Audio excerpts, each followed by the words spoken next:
date আজি 20 December market gap up খুলিছে 100 point market open হয়েছে 21,543 ঠিক আছে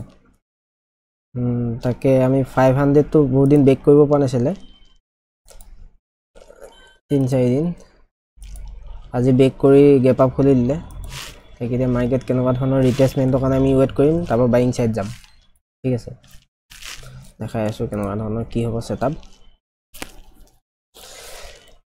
যদি বাইং সাইড যাব লাগে বাইং সাইড যাম নিফটি আমি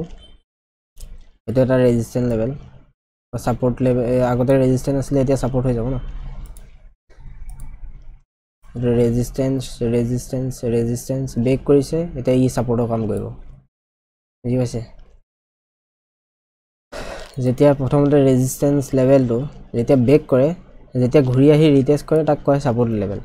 ঠিক আছে ৰেজিস্ট্যান্স লেভেল কেনেকৈ সাপোৰ্ট হয় সেইটো বুজি পালে এটো ৰেজিস্ট্যান্স লেভেল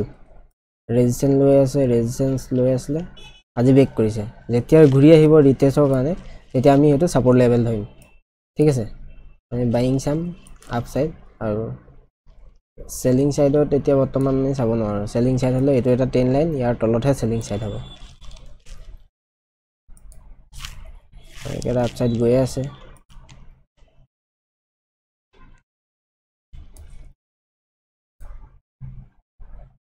কালি ক্লোজিং প্রাইস হবে আজি জপা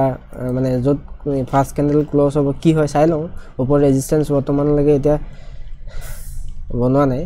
যদি হেৰখতে ৰেজিস্ট্যান্স লেভেল বনায় আমাৰ এই দুটা এৰিয়া হ'ব বাইং লেভেল 28% আৰু 50% ৰিটেষ্ট কৰিব আহিলে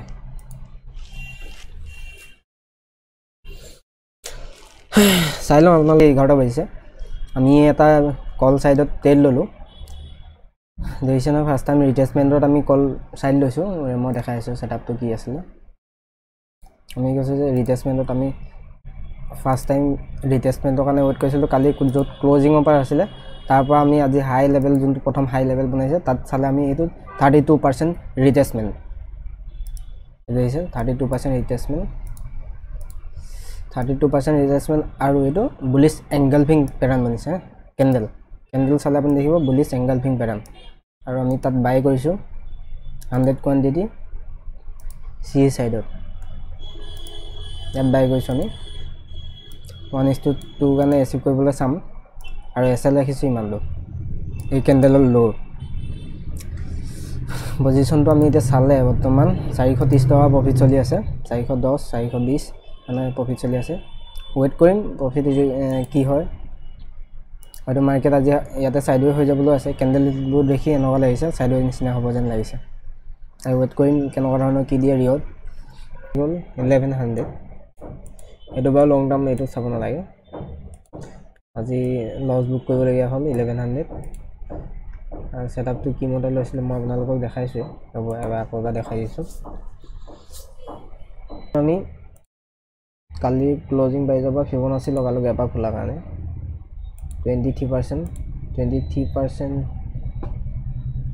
দত আমি 23% বুলি বাই কৰা নাই